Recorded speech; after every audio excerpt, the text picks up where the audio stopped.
নতুন আরেকটা ভিডিওতে স্বাগতম। আশা করি ভালো আছেন সবাই। আজ আমি আপনাদের সামনে জিন পরি সাধনা করার জন্য, পরি আমল করার জন্য, পরি হাজির করার জন্য আজকে একটি সাধনা নিয়ে উপস্থিত হয়েছে আপনাদের সামনে। ভিডিওটা সম্পূর্ণ ধৈর্য সহকারে দেখবেন। ভালো লাগলে শেয়ার করে দিবেন, লাইক করবেন, কমেন্ট করবেন। আমি আপনাদেরকে যথেষ্ট পরিমাণ চেষ্টা করব পরি আমল দেওয়ার জন্য, ভালো একটি আমল, ভালো একটি সাধনা দেওয়ার জন্য। যদি করার মতো করতে পারেন, ইনশাল্লাহ কাজ হবে। খুব তাড়াতাড়ি রেজাল্ট পাবেন, খুব সহজে কাজ হবে। অনেকদিন ধরে পরি সাধনা দিই না, বিভিন্ন কিছু দিয়ে কিছু বিরক্তকর বিষয় আছে, যেমন এই যে ফটোগ্রাফার। যদি আজকের ভিডিওটা আপনি সম্পূর্ণ দেখে বুঝে শুনে করতে পারেন, তাইলে দেখবেন 100 কাজ হবে।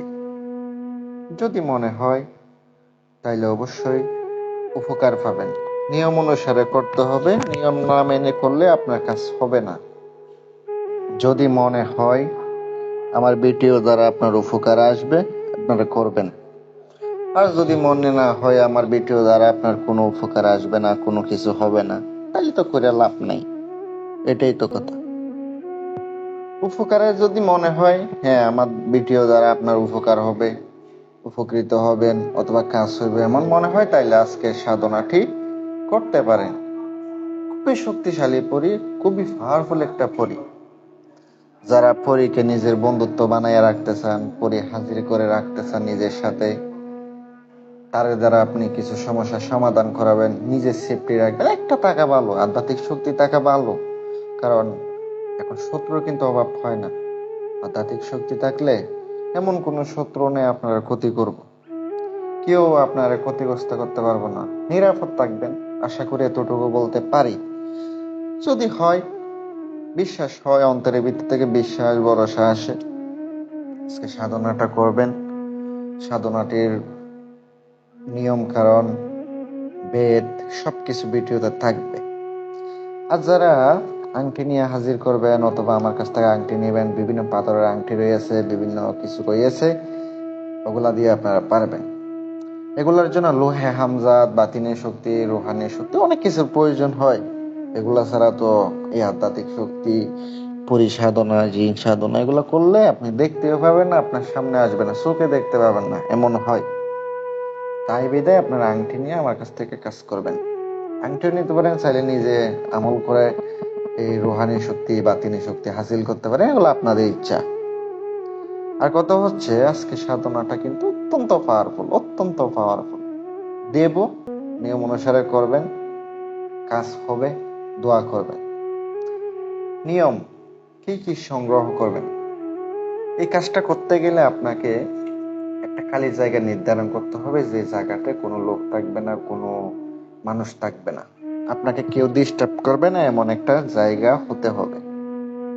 ধরেন আপনি একটা রুম বেছে নিলেন, যে রুমে কোনো কাপড় চোপড় কিছু নাই, শুধুমাত্র ওখানে আমলের জন্য একটা রুম নির্ধারণ করে নেবেন। চাইলে আপনি, অনেকে শহরে আছেন, রুম যদি ভাড়া নেয় 1 মাসের জন্য অনেক টাকা পড়ে। আর যারা গ্রামে আছেন তারা অবশ্যই চেষ্টা করবেন কোনো একটা মাঠে খালি জায়গায় করার জন্য। আপনি জায়গা নির্ধারণ করে নিলেন, একটা ভালো মানের একটা আসন বানায় নেবেন। চারপাশে ফুল রাখতে হবে 4টা করে, মানে 4টা ফুল রাখতে হবে। আগরবাতি জ্বালাইতে হবে প্রত্যেক দিন, মানে আপনার যতক্ষণ না সাধনা শেষ হচ্ছে ততক্ষণ আগরবাতি জ্বলতেই থাকবে, মোমবাতি জ্বলতেই থাকবে।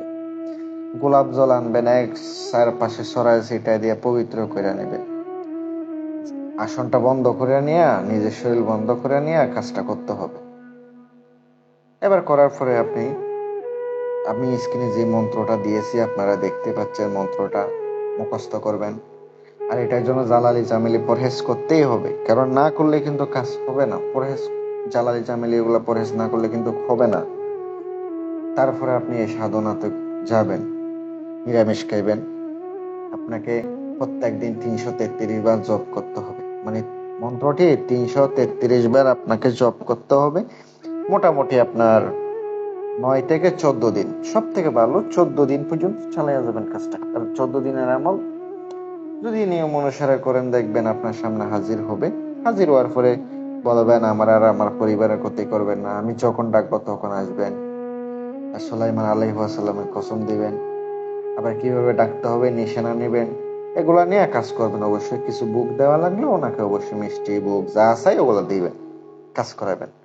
আপনারা চাইলে আমার কাছ থেকে আংটি নিতে পারেন, অথবা সাধনা করে চালান করে বিভিন্ন কিছু নিতে পারেন। কিন্তু এগুলো তো খরচ হয়, টাকা ছাড়া কিন্তু কিছু হয় না। এখানে তো আমার এসে বুঝাইলে হবো না। ভালো থাকবেন। আসসালামু আলাইকুম।